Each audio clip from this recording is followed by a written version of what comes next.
Hey, what's going on? It's John, and it's time for the JMART CAST for Monday, June 13th, 2022. What's going on? How are ya, friends and family? It's time for another episode, and thank you for joining me yet again. Hope you've had a great week. Mine's been pretty good so far. I'm not going to talk too much today because I have a fun little interview with Len from the Canadian Bitcoiners podcast, who was gracious enough to spare some time and talk some Bitcoin with me. So that will be coming on in just a few short minutes. Just a quick update on the week. Let's see, kid update. One of my kids has learned to blow his nose, which is awesome. Oh man, teaching the most basic things to children is just a hilarious process because you never even thought of how to, explain the most basic things, such as blowing your nose. But anyways, that was a big hurdle that we overcame. And so now he's got a little bit of a cold and is able to blow his nose and clear things and be able to breathe through his nose. Don't want my son to be a mouth-breathing moron like some of you might. No, I'm sorry. I don't want to insult my listeners. You're not mouth-breathing morons. You're smart people for listening to the JMART CAST and all that, but some of the people you might know are mouth-breathing morons that, when you're just like, you just hear the, oh my God, it bothers me so much. As soon as I hear my kid doing that, I'm like, blow your nose, let's go. Anyways, that's some major progress there.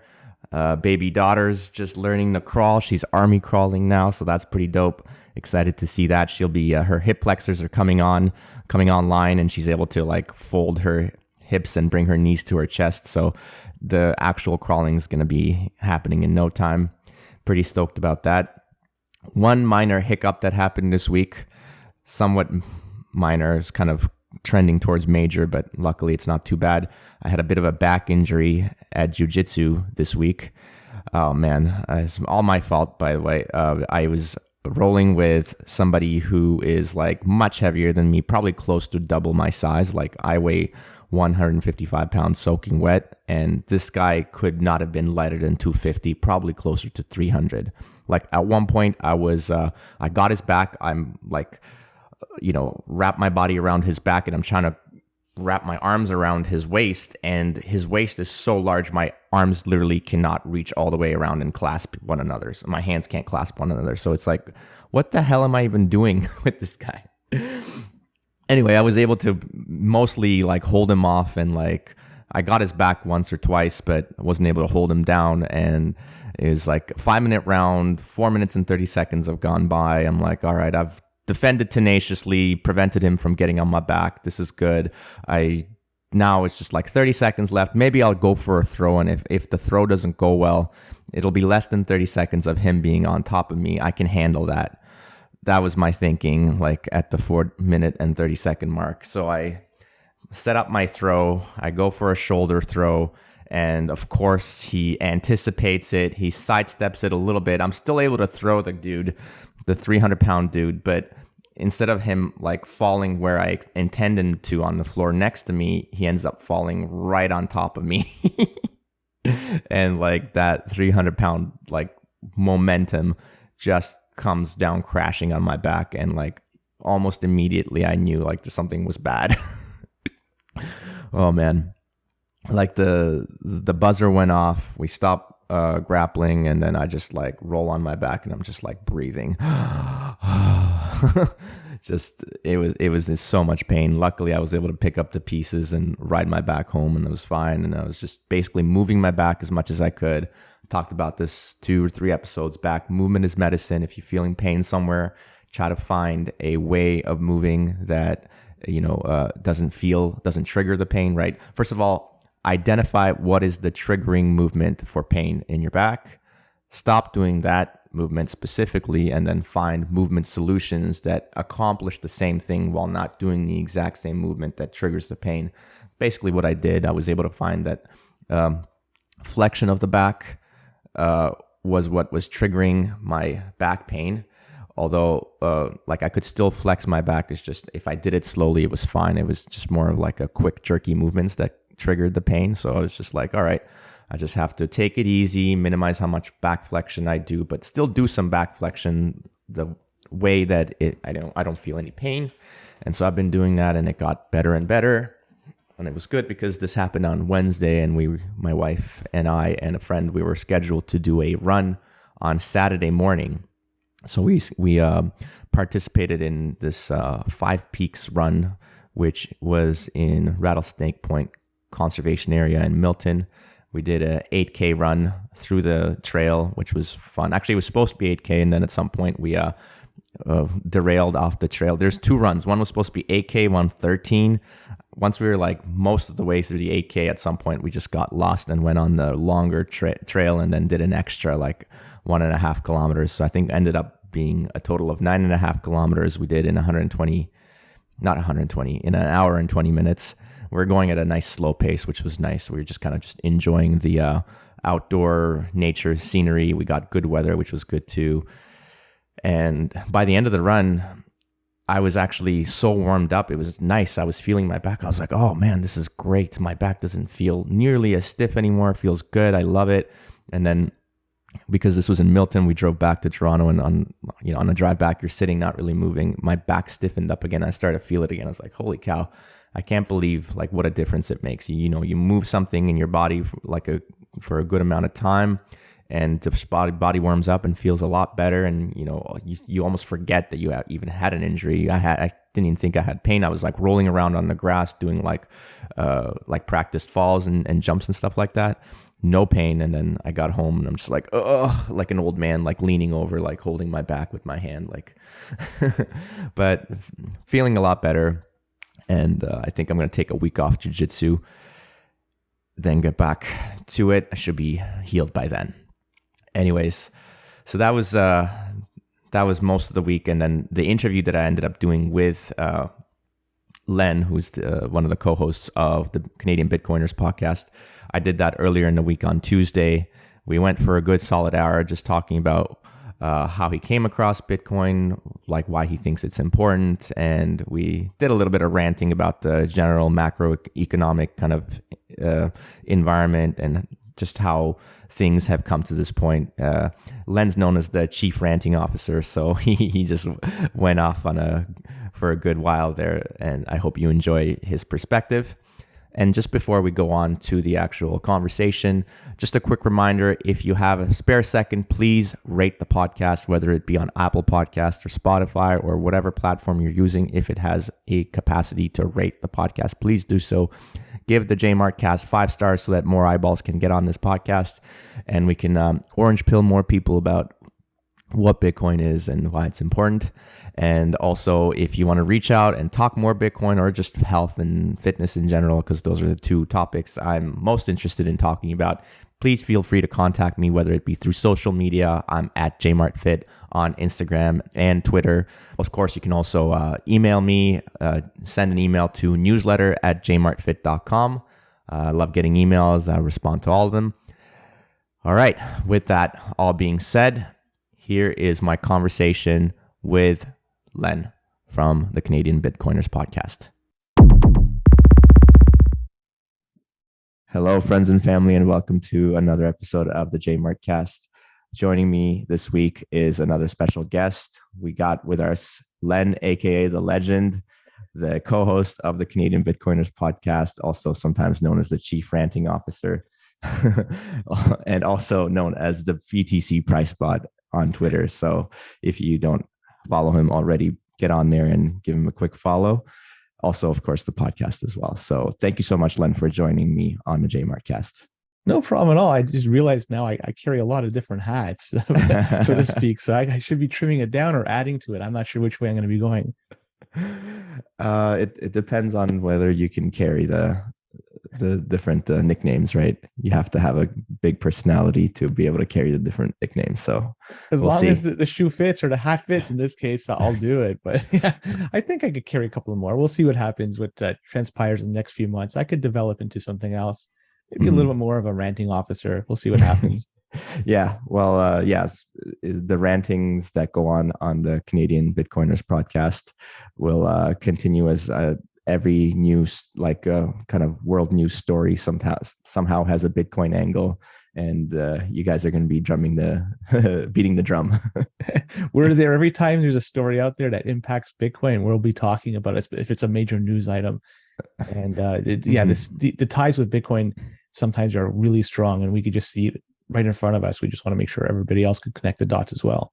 It's interesting, right? How once you develop the Bitcoin lens, then you can interconnect these things that sometimes didn't necessarily make sense before. Yeah, especially, the way I look at things now versus a few years back. I mean, I've matured in so many respects. And I can see things now much differently. And I'm actually very excited to see how I'm going to be looking at things in the future as I continue to mature in this field. Absolutely. Yeah. So how many years back are we talking about? So let's get into your like orange pill story. Like, how did you come across Bitcoin? Was it so this is something I mentioned in the last podcast, but it was the two ways people find Bitcoin is curiosity or pain. Which one was it for you? It was curiosity. So I could go back to when I first heard about it. I think everybody else is the same thing. It was in early 2012, 2013, somewhere around there. Like Bitcoin became more, not really prominent in the news, but at least it was a news item that was dotted in whatever you listened to or read. So I mean, I came across it then, but I didn't do anything with it. I just kind of left it to the side. And it really took until 2017 before I did anything. And that's when I first bought some Bitcoin. And I did so after hearing my co-host buy Bitcoin. We were working together at the time. So Joey, who's my co-host, first got into Bitcoin a little bit before I did, maybe a few months, something along those lines. It was in 2017. And then I jumped on board shortly before the big run up until December 2017. So the reason why I got in was the number go up technology. But what really kept me here, and it developed over time, was the technology, what it's all about, the fundamentals. So that's the thing that's really dragged me in. But it took a long time to get to that point. Initially, it was number go up. That's what dragged me in. Gotcha. And it was Joey who was the one that kind of convinced you to buy some Bitcoin? Yeah, so he was talking about it with somebody else. So Joey and a person we refer to as Manny Monero on the show, and they both bought into Bitcoin at the get-go. And then they talked about it. I listened to them talk about it. And I said, what the heck? I'm going to give it a shot. So I got in too. And at the time, I'm not sure what year you got in Bitcoin. Maybe if you could just let me know, when did you first get into Bitcoin? Seriously into it was 2020. First, like, I would say significant purchase was actually 2018. But so like that was just like a curious one-time purchase, and then I never like looked at it again for 2 years. So you might have experienced the same problem we had when we were buying in 2017. Coinbase was really the main exchange at the time. I was going to ask, I'm not sure what if did you you had use? the same problem we did, where you can only buy a certain amount initially. It took you some time before you got enough, we'll call it clout, with Coinbase, that they would enable you to purchase more within a given week. I had no idea. So initially we were only able to buy $25 or $50. I forget what it was. But over time, as you develop a good rapport with them, they realize that you're not scamming them or whatever. They then allowed you to buy more and more. And so that's that was the whole progress that we got into it. And that's so strange. That's the way it was back then. We didn't have too many alternatives. Quadriga, I think, was still around at that point in late 2017. So I remember that being that name being thrown around. But yeah, I can't. I don't know the details of when Quadriga exploded, but for those who haven't heard, but that was a Canadian exchange where the CEO, I believe, passed away, and he was the only one holding the keys to all the Bitcoin that the exchange was in control of. Okay, am I getting that story right? Yeah, Gerald Cotton was the gentleman that was running it, and went to India, passed away from Crohn's disease. So that was essentially the story. And there's some questions to do with what happened. And so it looks like 2018 it might have went down. Just looking briefly online, I'm just skimming the article, so I could be wrong about the date, but at the time, so we were buying Bitcoin. I mean, it wasn't a great deal. It was through restrictions imposed on us by Coinbase. And also at that time, there was no mechanism to sell. There was no way for Canadians that we had at that moment. Maybe Quadriga that offered it, but we didn't know about it. We had no way to sell. So we were simply buying, knowing that we're going to be getting this and putting it on a wallet and holding it. So it was like a one-way trip at that point. And now you can do whatever you want with it. Interesting. I still never sell. But so sorry to cut you off there, but so I just something you said sparked my interest. You knew that you were going to be buying it and moving it off the exchange right away. That was your plan right off the bat. Yeah. So we were buying it. Very interesting. Who influenced you to do that? Well, to buy it and move it off the exchange? Yeah. That I can't remember, but that happened over time. Really? That wasn't at the initial. Initially, we bought, at least I did. I bought and left it on there. But over time, then I moved it onto an exchange. I bought a hardware wallet and moved it off. I can't remember who it is that urged me to do it, but it was just advised for me, and I took it to heart and did it. But it is a slow process of doing that. Like right at first, you keep it on the exchange just to feel, because it feels secure and you don't have to worry about it. It's not like something where even if you lost your phone, you would still be fine, because it's not it's a wallet under the exchange's control and not your own. And then I guess what was it like? You, I guess, transferred a small amount to see if you could do it, and then a larger amount immediately after, once it went, or did you wait a little while to see like what it was like to hold it yourself? No, I think I moved the whole thing. I didn't think much of it. I had the information how to do it. I copied and pasted everything. So I didn't think about the fact if I did it incorrectly, it would be lost forever. I recall just doing it the whole lot. And I'll be honest, it wasn't a great deal. So if I lost it all, it wasn't going to be earth shattering, but I still did it all. And it worked out well. I mean, since then, I've been doing the same thing. Every time I buy Bitcoin now, I tend to move it off the exchange and put it onto a hardware wallet and keep it like that, cold storage. Yeah. Perfect. Now you said you got into it for the number go up technology, but you've stayed in it now for the like what it represents in terms of kind of like maybe the philosophical aspects of it.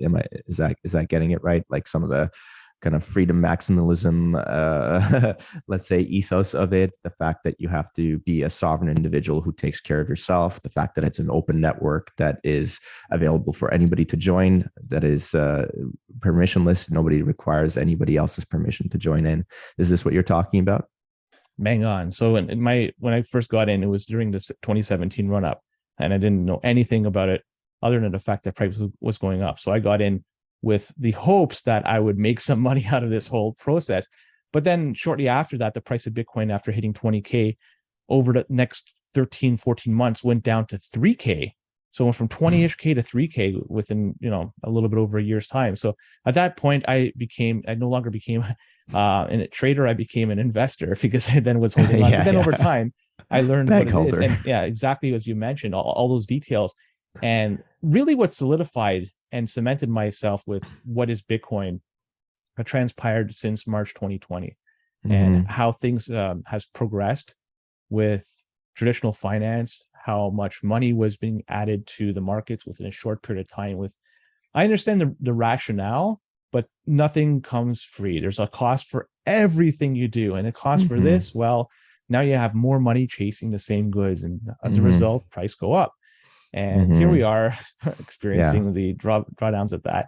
But not only that, too, like until I would say 2021, until even last year, I still had a small inkling that gold might be a good place to put your money in conjunction with Bitcoin. But what really turned me off the gold, there was two different rulings that took place. Russian gold was not allowed to be repatriated, and the same with Venezuelan gold. Both of those countries have their gold reserves held in vaults in London, and the courts in London decided through whatever actions they did. I'm not justifying their decision to say that they can't get the gold, but it just goes to show you, not your vault, not your gold. So in this case, why aren't countries also going to be moving forward towards buying Bitcoin and adding it to their balance sheet, because you have so much more control? So gold in itself, like, I can understand the store of value that it has, but unfortunately it's lost its luster on me. Just the fact that if you don't physically hold it, it's meaningless. Right. And in order to physically hold it, you need it like, because it's so large, it's so physical, right? You need a massive place to hold it. Then you need security in order to make sure that it's safe. So it just fails on the aspect of being the money by mere fact that it's so hard to transport through space. Mm-hmm. Mm-hmm. Bang on. Yeah. So the salability across space is definitely an issue with gold. So that, in conjunction with that, if you don't hold it, you don't truly own it. So if you don't hold it, you don't truly own it. And that really turned me off on gold altogether. So I'd still had a small part of my thinking that we should put into gold, at least a part of our net worth. But at that point, I decided it's just no longer a case. It's not feasible to do so. Bitcoin has proven itself many, many times over that it's much more valuable and much more usable than gold. And ditto with money. It's way more valuable and usable than say the US dollar or Canadian dollar, or name your currency. Yeah, it's a lot easier to hold yourself, of course, and transport it. Of course, with gold, you do, I mean, the amounts that like a regular person would hold of gold, perhaps the actual size of it would not increase that much, but ultimately, because gold leads to centralization of power, it's the powers that be will control the mass majority of gold, and they will control the price of it and bring it down. So at least that's the argument that I've heard about. To be honest, I'm not that much of an expert, but through my research and the logic that I'm able to understand, this is kind of the conclusion I've come to as to why gold is probably not a good way to invest your money, or at least to store your money, store your wealth. 100%. And manipulation of the markets is definitely something you have to consider. You can't be blind to the fact that it is potentially manipulated by governments, because they're the ones that hold the majority of the gold out there. But I'm not going to also say at the same time that the Bitcoin market is not being manipulated too. It's still relatively new. It's only 13 years old-ish, 13 years and 5-6 months. So in the grand scheme of things, it still is relatively young. And so I think that even Bitcoin too, the market itself, is being manipulated. But that's something that doesn't really bother me whatsoever. So that's sorry, go ahead. Let's clarify that a little bit, because I think what you're referring to is potentially like the price of it being manipulated due to large holders being able to sell with maybe exchanges that offer high leverage and drive the price up and down through a mechanism such as that. I think maybe possibly the reason why we can stomach that level of control over the price in Bitcoin as opposed to other assets is the fact that we know about the schedule of release for new coins of Bitcoin that is provable through the code of Bitcoin, whereas in any other market, the supply side is always a big question mark that no one knows about. 100%. Yeah, so you could verifiably check to see how much was released yesterday, and they're averaging out around 900 a day. That's the goal that they're trying to achieve right now. I mean, the Bitcoin miners that they're mining every day, and so that makes a lot of sense, and you could understand the value of Bitcoin and everything else. As you mentioned, you can't verify that to be the case. How much? What's the supply of M2 for US dollar right now? I don't know. We could kind of gauge it, yes, but in exact terms, we'll never know. No, it's not possible. This makes a huge difference, because our lives, even though we're in Canada, we're still very much impacted with what happens in the United States. A lot of global goods are settled with US dollar. Oil, for instance, is settled with US dollar. So why is oil so expensive right now? Part of the reason is because the dollar's lost its value. Of course, there's always supply demand economics involved here. So there's definitely a greater demand with what's going on in the world with, Russia-Ukraine war, things like that. But there's also, in addition to that, the whole part of the fact that there's all this extra money that was created out of thin air with nothing to back it. Of course, when you add so much within a short period of time, and also coupled with the fact that interest rates have been historically low, so near 0% for the past few years. Well, those two things is a recipe for disaster. Janet Yellen came out this past week saying she didn't understand and couldn't have planned out that inflation would be so high. Can you Didn't just take tell a people genius. who are listeners of my podcast who probably don't know who Janet Yellen is? She's the she's the finance secretary of the United States. So she's got a very important position. She's also was the previous chair of the Federal Reserve. So she has held Yeah. two very important positions that deal with finance. Not only that, she does a lot of speaking engagements that are very costly. So people or companies that do invite her also recognize the fact that she has a great deal of importance in the world of finance. For example, Citadel had her come out a couple of years ago for a speaking engagement, $810,000 for one speech. That is incredible. So Wow. good for her. I mean, I wonder if what I could do that, I would do the same thing. So I'm not going to chastise her for doing that. If somebody's willing to pay it, all the more power to her, man. Good for her. I But wonder what I just don't believe what she's saying is truthful. The fact that she couldn't predict inflation to be so high, given all the data she had, get out of here. I'm just a pleb sitting in front of a wall with a few hats. I could have predicted it. She has all the tools in front of her, and she could easily have. And she's got a world of experience, way more than I do in the world of finance. So I don't buy what she's saying. She's either stupid or she's lying, one or the other. I think she's lying. Often it's a little bit of both, but definitely more on the lying side. Yeah, I mean, totally agree. I wonder what the price breakdown is per word for the speeches she gave. I'd love to know. But regardless of the fact, I mean, I have to give her kudos. She's the one that she got the money. And if, like I say, like, I'm not going to lay blame on all this on her. I talked about it in our last podcast. She's just sitting in a very important position, but it's a string of decisions over decades that led us to this point. It's not one person that made it that got us to this mess here. It's just cumulative decisions, bad decisions, kicking the can down the road, dealing with 4-year election cycles. There's no long-term plans, and whatever it takes to get elected next time, that's all that happens. So like Janet Yellen, I know I'm just blasting on her, but she's not, she's at the face of the problem. She's not the problem. She's part of the problem, and she's part of a very long lineage of it. So I just want to just state it that she's not, I'm not targeting her, so to speak. It's just she's in a position she's sitting in a position that is easy for me to start throwing pot shots at. Well, yeah, when you're going back and forth between the private entity of the Federal Reserve and then the government Treasury Secretary, like it's some sort of revolving door, then you're asking for a little bit of criticism. So I think that's well given. Yeah. And I'm still shaking my head at the fact that she couldn't have predicted the high inflation. Get the heck out of here. And I'm trying to keep my language as clean as possible. Okay, you can swear on my podcast. No, I respect your show. My show, I go off on a tangent, but in yours, I'll be okay. Yeah, speaking of going off on tangents, I feel we kind of got off on a tangent right off the bat, and I didn't really get to ask you about kind of like your humble beginnings. Maybe you could just give us a quick background on like, where were you born? Where did you grow up? What did you study in school? So I was born and raised in Toronto, and just a little bit over 15 years ago, I moved to Oakville, and I'm currently here. What I studied, I initially went to college and did computer engineering technology. And then a few years later, I went to university, went to U of T for history as specialist. And so nice. They're two totally different things, but ultimately I'm a history buff at heart.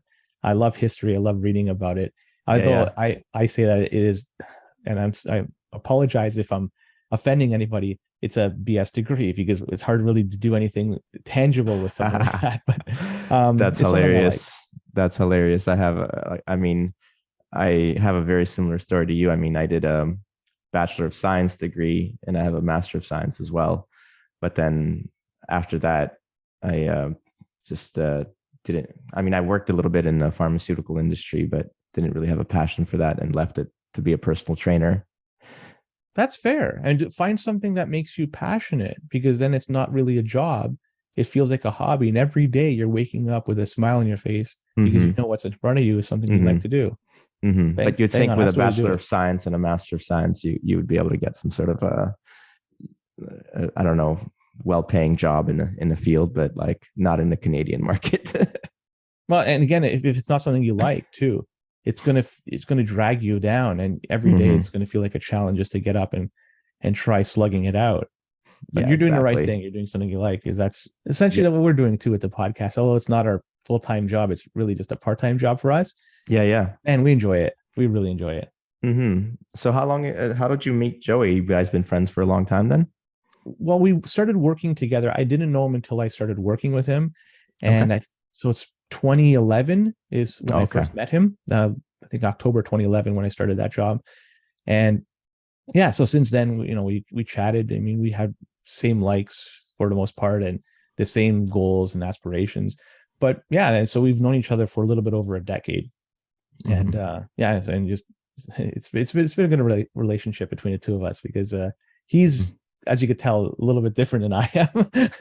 We're two different cats, and I think that works really well for our podcast too. But he's still easy to get along with, even though we're slightly different. He's like water, man. He'll talk to anybody and chill out with anybody. Yeah, he's very just easy to talk to, very good listener, welcoming kind of demeanor, which is of course obviously nice to be around. Yeah, it's absolutely, and it makes it a lot easier too in this type of industry, because you have in the podcasting and Bitcoin industry, because a lot of introducing, meeting people, and if you're a recluse, it's going to be hard to really flourish. And man, with him out there, he's helping me out a lot, because he could carry the load in that respect. And Oh, that's awesome. Yeah, because we're, as I said, we're two different cats. Yeah, everyone's got their own strengths. There's, I'm sure, things that you're got your strengths that might be a weakness for him that you're picking the slack on, and so on and so forth. Yeah, like I've said in a previous interview, going back some time, where my strengths end, his strengths begin, and where his and mine begin. So there's a good, there's not much overlap in terms of our skill set. So that works out really well. So we're covering all bases. As long as we're both firing on all cylinders, it's easy to cover everything. So yeah, it's been a great relationship so far, and man, it's been so much fun. The podcasting thing, I could just say it's just been a riot. Yeah, that's excellent. You guys are a cute couple, and you've been working together since. I was checking the Canadian Bitcoiners podcast started in March of 2021. So just slightly over a year now. That's amazing. Congratulations. Yeah, what's that been like? Tell us a little bit about that. Why did you guys decide to start the podcast? First of all, let's start there. So that's a good question. Joey had, prior to this Canadian Bitcoiners podcast, he had 2 podcasts that he run, when he still runs one of them called 2 Whites and 1 Blue. And so he's had some podcasting experience, and each of the 2 podcasts he previously ran, it's just more of just a hobby more than anything else. And the second podcast, it's Osheaga podcast. So when he goes to Osheaga, he talks to the people there, and so he's got a little bit of podcasting history. So he's been looking to have somebody join him to do a Bitcoin podcast for some time, and he's been querying Manny Monero. I mentioned him earlier. He was hoping to get him on board, but he always fended off those challenges and never really accepted it. And then just spur of the moment, I said, you know what, I'll give it a shot. Let's do it. And he accepted it, and here we are today. And so basically that gauntlet was thrown a week or 2 before we recorded our first episode. We set a date where we recorded the first one. And then, we figured out the time, the name of the podcast through that period of time. His wife was able to do the art for our logo, and we ran it from there. And it was growing pains, because the first 3 episodes, for certainly the second episode, was the worst. But over time, it got better. We were feeling our way through, especially myself. I didn't have any podcasting experience, so I had nothing to draw from. I was learning on the job, so to speak. And Joey was very good at what he did, but still figuring out the rapport between each other, it took some time. And now we could kind of figure things out, even without saying anything, just without communicating verbally. We were able to figure stuff out, what we're thinking, what's going to happen next. But back then, we didn't have that type of experience and that luxury. So we were just kind of learning it on the fly. So don't listen to our first 2 or 3 episodes. They're pretty bad. Okay. You've turned into an old married couple now. You can read each other's minds. You're just like finishing each other's sentences. It's listen to the latest one, not the in terms of the old married couple, because some of our episodes we call nooners. The interviews, when we don't have an interview schedule, because right now we have our schedule is we do 2 episodes a week. We do our main episode on Monday nights. We record live on YouTube. And then we try to have an interview Wednesday afternoon/evening, again, live on YouTube. Sometimes interviews don't pan out for a number of different reasons. And on those days, we don't have an interview, so we call it a nooner. And Joey always talks about it being a dead bedroom, and we're just doing stuff like that. It's pretty funny stuff. We have a lot of fun doing the podcast. It's always tongue in cheek. So That's yeah, great. I hope it shows off that we're just a couple of guys having fun more than anything else. But still, there's a lot of work we put into it. So it's work and fun at the same time. Yeah. Now, just going back to your I kind of skipped over this a little bit. I asked you about your background. The reason why I wanted to do that was to kind of frame as to kind of how you were able to approach Bitcoin and why you were able to have that aha moment and see as to the importance behind it and how it could have an impact on your life in the future for everybody. So could you kind of like maybe describe it a little bit? Like, yeah, you went and got into it for the number go up technology, and then what was like the first couple things that you were learning about it that really caught your attention and made you think, okay, this is more than just investing? The number of 21 million being the hard coded cap, that's massive. But one of the big things about Bitcoin, it took me a little bit of time, and I didn't find this out. I mean, truly understand it till even, I guess, late 2020 was the adjustment rate. So every 2 weeks, the difficulty adjustment takes place. So it tries to make sure that the blocks are mined at 10-minute intervals. Yes. That's ingenious. And that is one of the things that makes Bitcoin. So you just can't simply throw in a whole bunch of new miners out there and take over and mine more Bitcoin. Within 2 weeks' time, it's going to adjust itself and it's going to level things out. That's ingenious. So those type of things, the adjustment period and the hard money limit, those are the two things that really made me like my eyes open up, especially the hard money limit or the hard limit of 21 million. Yeah. When I learned that shortly after what happened with March 2020 and they're inflating the money supply in every country out there. I'm not going to say it's just Canada. It was across the board. This was just the way everybody was doing business. I just saw a stat for the country of Turkey. They had inflation over 1 year of 75%, something like that. Yeah. That's insane. Their interest rates are also much higher too. And I'm not trying to justify it. Their interest rates, I think, are 15 to 25%, somewhere in there. I saw it recently. So it is rather high. Their interest rates, but inflation, they're getting rocked, absolutely rocked. Yeah, it's not doing anything. It's like you're standing in front of a tsunami. You're not going to do anything. And the people that are suffering the most are the commoners. The people that have means, they're going to find ways to park their money elsewhere. They'll either buy hard assets like domestic or foreign land, or they'll try to get the hardest currency out there, which is US dollar. I would say Bitcoin, but I'm talking in just like in the general sense, fiat perceived world. Yeah. So they will do that. So the people that don't have the ability to buy US dollars or buy hard assets, they're screwed. 73% gone within 1 year. And that's just the official rate. Who knows what's officially what it is, like, what it is in reality. So the people that are on pensions, the people that are living on, almost paycheck to paycheck, they're done.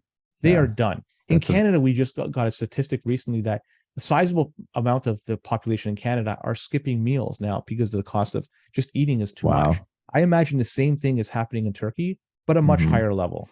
It's unsustainable. 73%. That's nuts. Yeah, and that's a good point about that. That's just what's reported, because there's I think if this was on Twitter that I read this statistic, and somebody had commented that Turkey's the only country telling the truth about their inflation.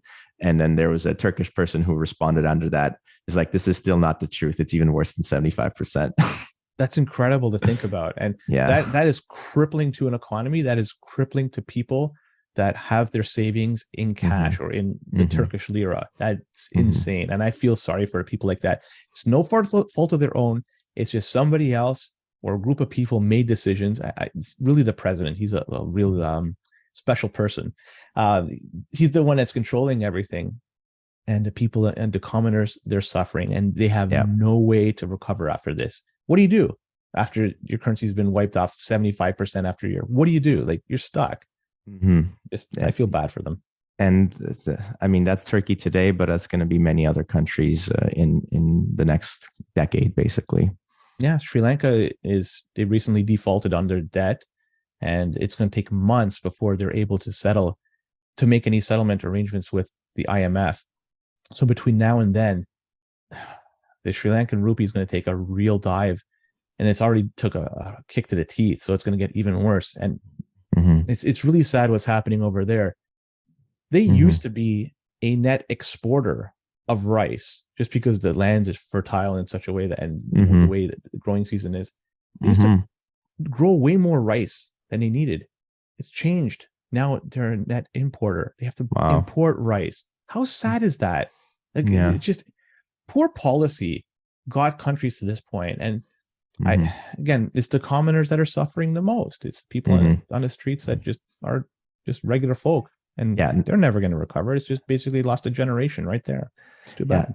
Now let's drill down on this a little bit, because some people I talk to, some of my friends, when I explain the whole hard cap situation and how that's a net positive, they come back at me and say that doesn't make any sense. They say that perpetual 2% inflation is the right way. That's what they've been taught. That's what they've been told. Like, why did you come to the conclusion that we need a hard cap?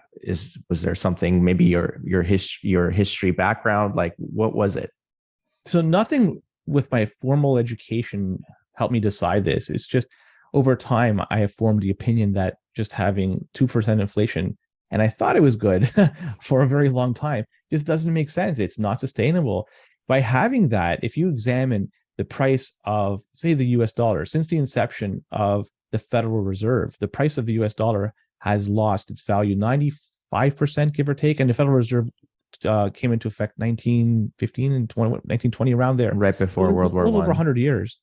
95% of the value of the dollar has been lost. And one of the things that the Federal Reserve is trying to achieve is to maintain the value of the dollar, maintain purchasing power. It's failed. It's failed miserably in this regard. So 2% inflation over time does not make sense, because you're forced to find other means to keep your wealth. You're either going to have to buy homes, but there's only going to be so many homes out there.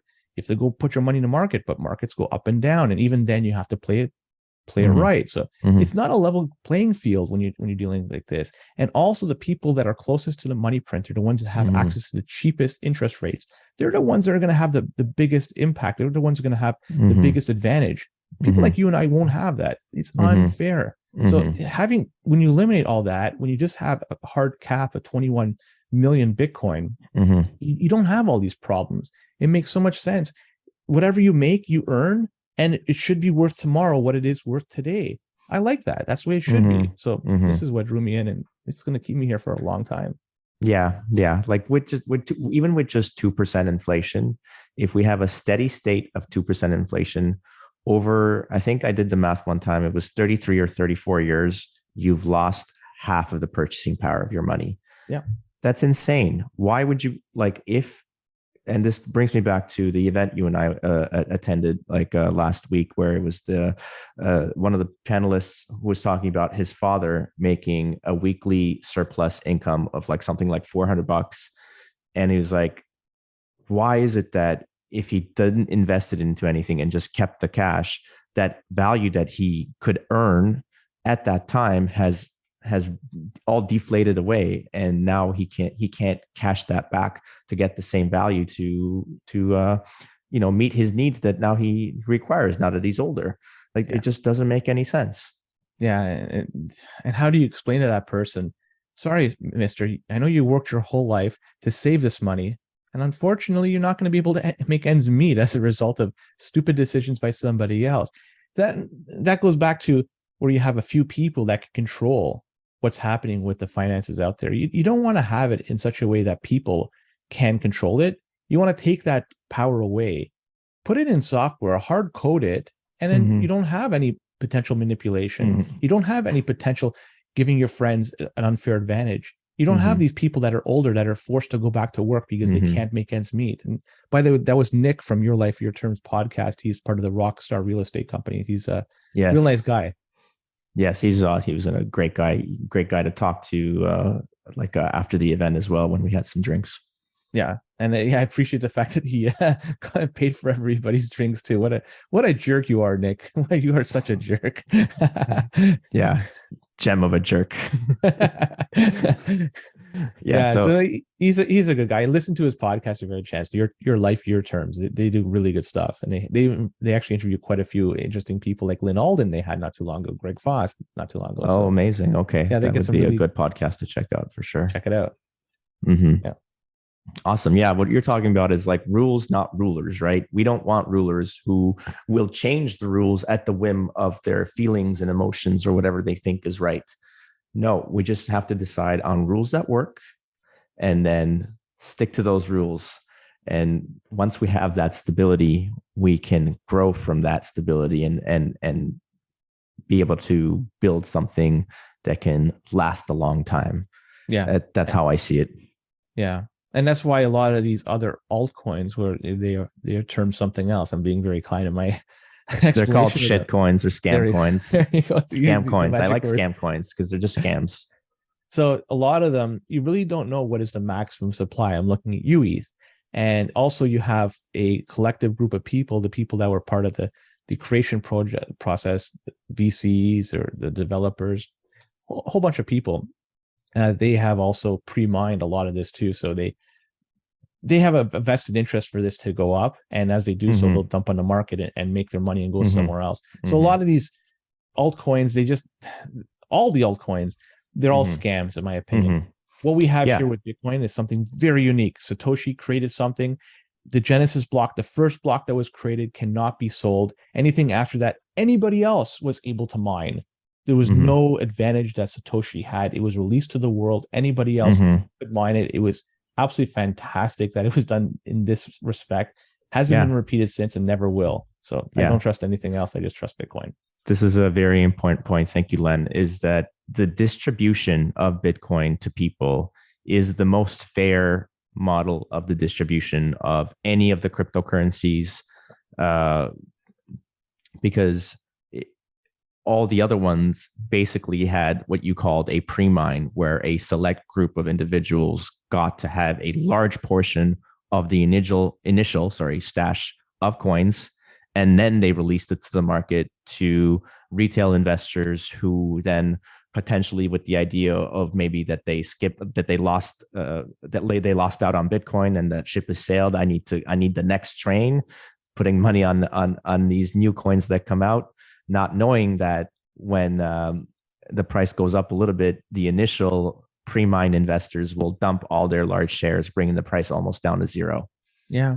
And a lot of these altcoins too, you have to really dig. A lot of them have a PR budget. So they are out there pumping up their coin, their token. Bitcoin does not have a PR team. We don't have we have nothing. It's just a bunch of people that are doing this together. This is a grassroots movement. And these are the type of things that usually have the most success over time, because you don't have a group of people that are pulling strings and trying to direct everything. People are voting with their wallet, and it's an absolutely wonderful system to see how it's been flourishing for the past few years. If you don't like Bitcoin, fork it, do something else, but it's going to fail in the end. We like Bitcoin. We know what it's all about. It's not about scams.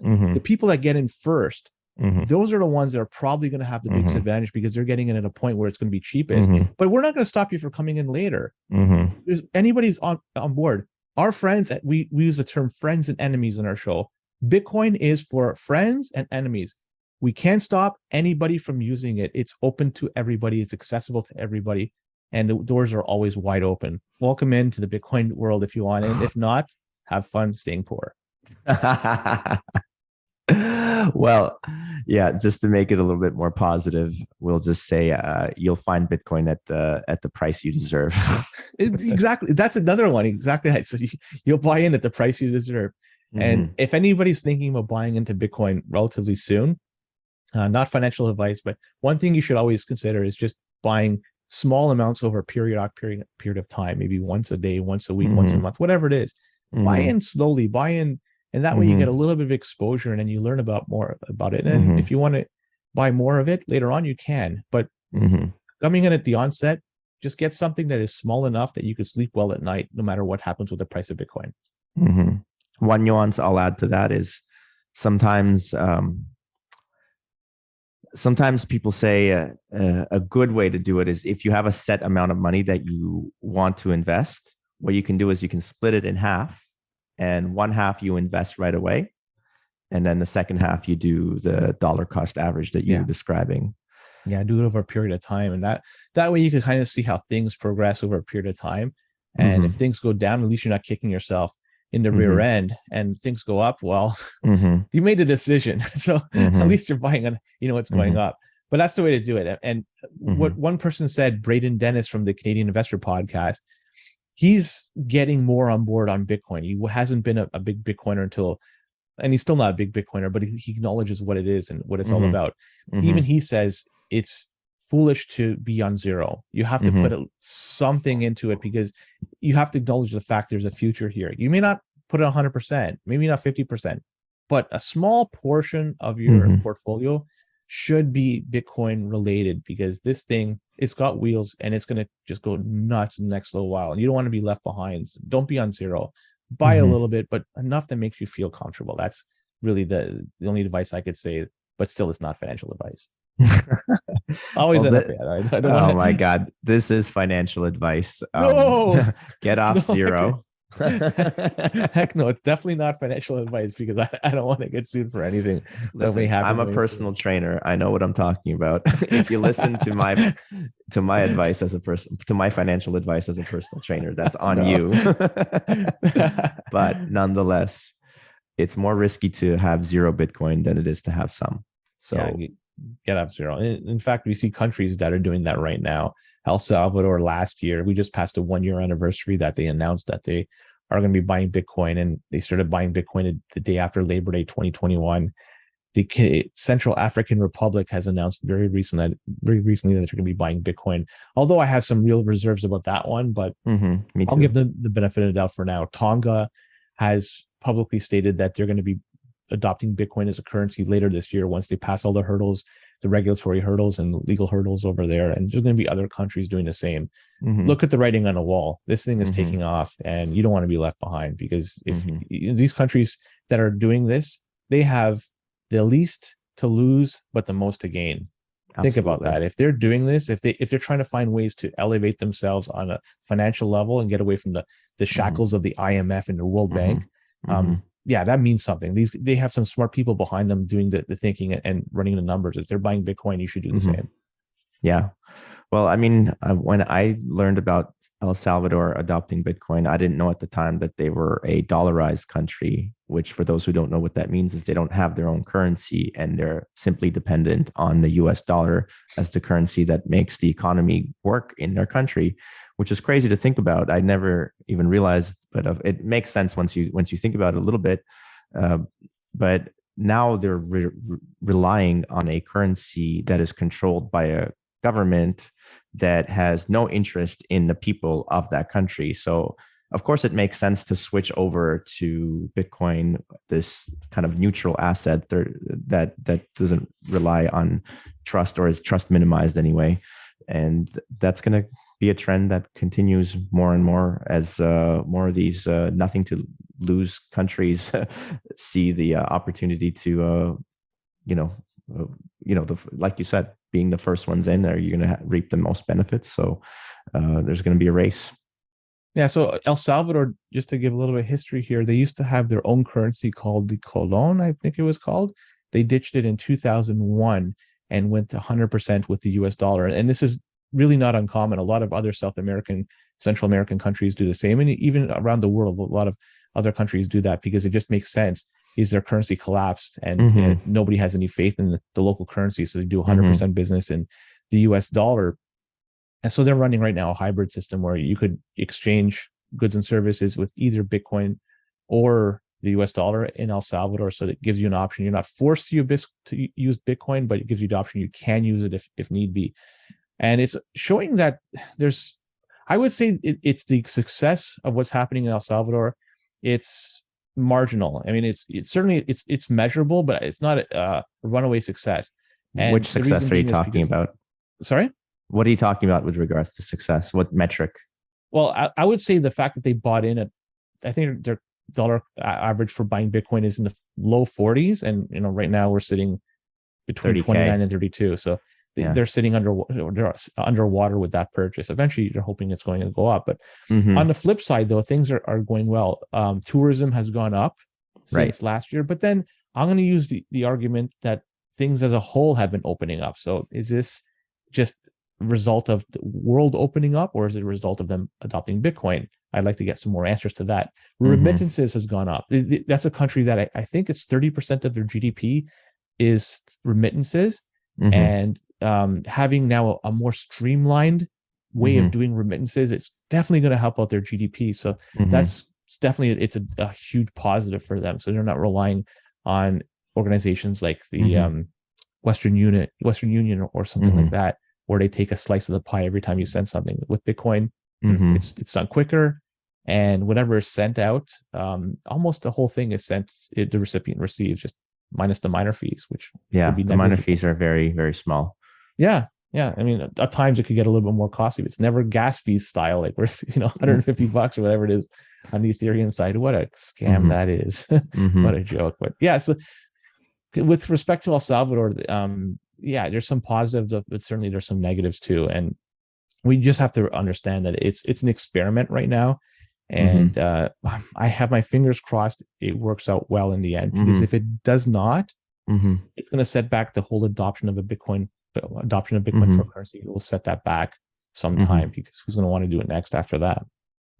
Well, I was speaking to one of the other folks we met on Wednesday who had been to El Salvador, and from what he was talking about, his report seemed very positive. And I mean, also with regards to the tourism numbers, from what I've seen, obviously I can't verify these numbers, but the increase in tourism is a greater rate than it was before. So it's not necessarily that it could only be attributable to the fact that things are opening them up, but there's way more people going in there. And I can't remember the numbers now, but there was some article about hundreds of millions of dollars brought in through tourism, which is very positive news for that country. And also there was the CNBC article I remember about how they were estimating that there'd be something like $300 million worth of savings from the fact that they won't be using third parties like Western Union when they send remittances into the country on an annual basis. That's a whole bunch more money that's coming into the country, and it's going to be spent. That's we'll call it a hard currency that wasn't there initially, and now it's going to be there to circulate within the economy. So that's massive. So I mean, it seems rather good. I also like to follow on Twitter Jaime Garcia, and we had him on our show before. He's initially from El Salvador, but he's since moved to Saskatchewan. But he gives a lot of perspective of what's going on in El Salvador, and I'd recommend anybody to follow him on Twitter because he's a great follow. He knows what's going on there, and he gives his opinion on how things are progressing, especially with respects to President Bukele. So that's my recommendation.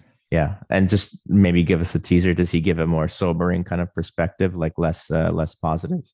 I think his is very neutral, and whatever you hear from Bukele is obviously going to be slanted for pro Bukele stuff. I like the way Jaime Garcia talks about. Jaime is he lays it out what it is.